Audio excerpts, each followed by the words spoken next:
I want you to imagine a child, and this child asks, "Why is the sky blue?" Obviously, children love to ask the why questions. So this child asks, "Why is the sky blue?" And if you're an educated parent, you might say, "Well, because sunlight scatters through the atmosphere." And they'll ask why. And you say, "Because different wavelengths of light scatter differently through the atmosphere." And they'll ask why. And you say, "Because of the way light interacts with molecules." And they ask why again. Eventually, every parent reaches the same point. They say, "I don't know." Or maybe even they'll answer, "That's just how reality works."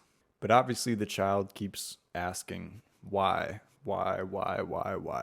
And it becomes not about the sky, not about molecules, not about gravity, not about atoms. What if they kept on asking until they got to the deepest question imaginable, which is, why is there existence at all? Even for me as a child, I felt like this question would keep me up at night. And even now, I feel like it's one of the deepest philosophical questions that could ever be asked. As I've been thinking about it recently, I realized that I still haven't got an answer, but I never stopped to examine the question itself. So before we get to answering the question, I think we have to examine what it means and what specifically the word why means. Whenever we ask why, we're asking for an explanation, like a reason, and more specific, a cause. We're trying to understand one thing in terms of another. For example, why did the glass break? Because it fell. Why did it fall? Because I dropped it. Every answer to the why question points beyond itself to a more foundational cause. Every why assumes that there's an explanatory answer and relationship connecting one fact to another. It assumes there are reasons, it assumes there are explanations, and it assumes that there is a reality where one thing can account for another thing. So, when looking at the question, why does anything exist at all, we have to realize that before we've even finished asking the question, we've already loaded an assumption onto a potential answer. When we ask why, we already assume existence itself.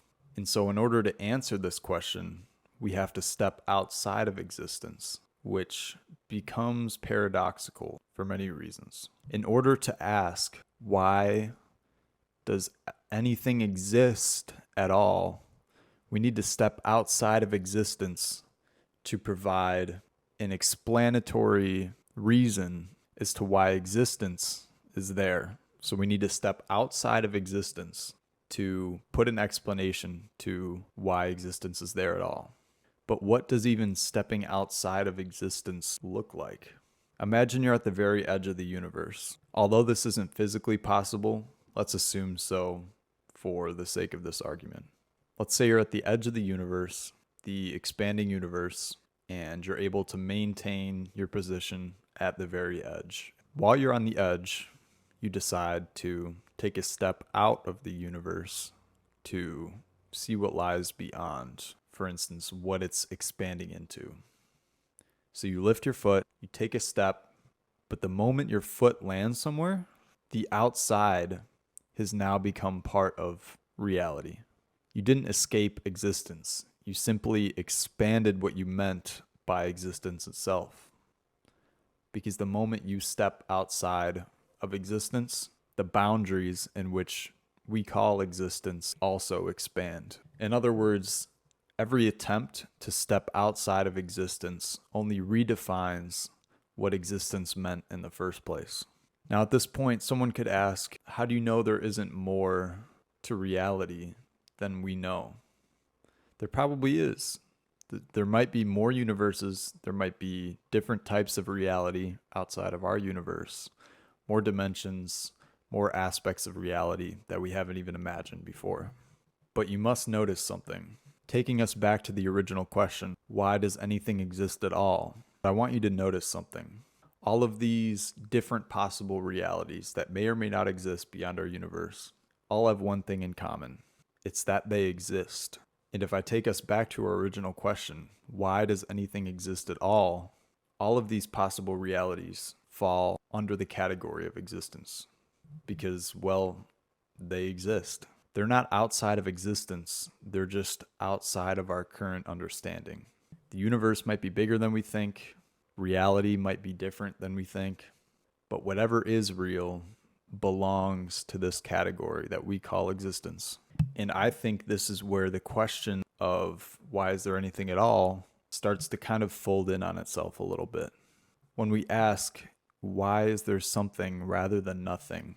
It sounds as though we're comparing two possibilities, something or nothing.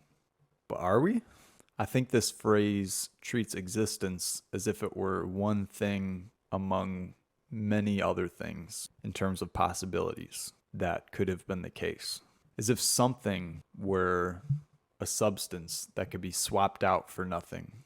But that's not what I mean by existence. Existence isn't a thing competing against another possibility. It's the precondition for anything at all.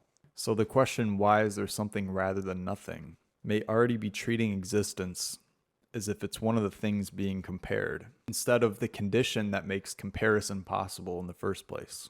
Maybe existence isn't one of the cards on the table. Maybe it's the table itself, and the cards, and the people playing, because that's what they all have in common, is existence. Also, I want to get into what nothing means, because I think this is another concept that started to fall apart the more I explored what it meant.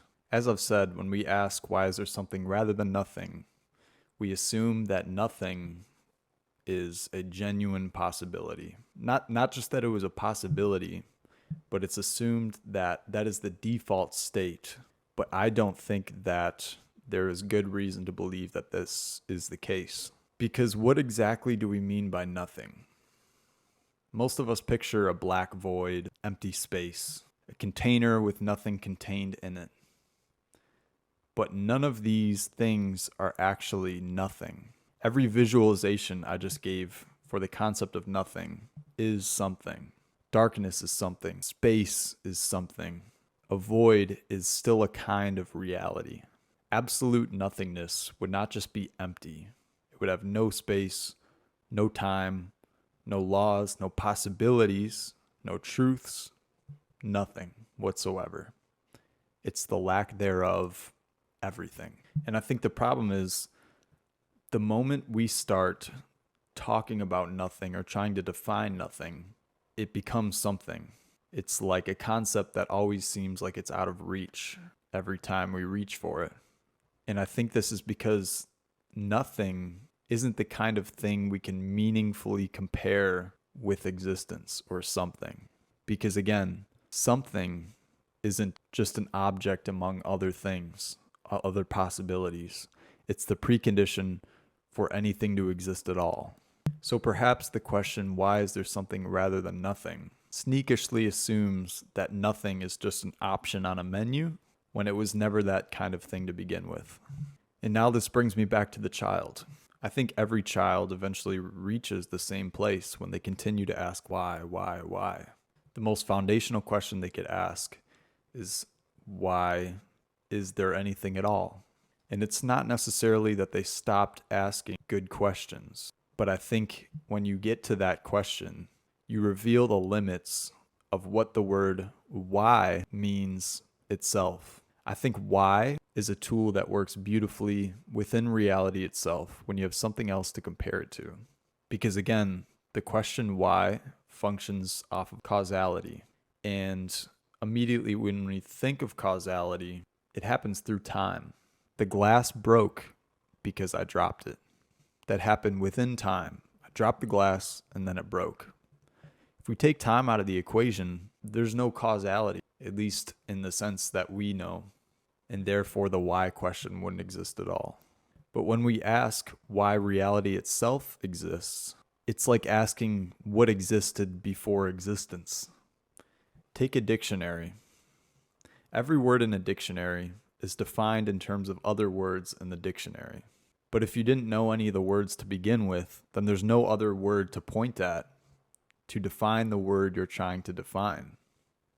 It's essentially circular. A dictionary is circular. So it would be like if we were in a dictionary, every word is defined in terms of other words. It's like trying to step outside of the dictionary to define a word in the dictionary. It doesn't make sense.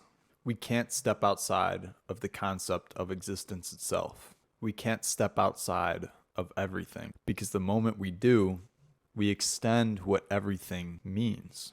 So I understand why someone would ask, why is there existence at all? Because like I said, it used to keep me up at night. But unbeknownst to me, I didn't understand the question I was asking and what assumptions the word why is loaded with. So maybe the deepest question isn't why is there existence at all? Maybe it's when does the word why stop being useful? And as for the child, maybe they didn't find an answer to the question of why anything exists at all. But I think what they did find is the edge of the question itself.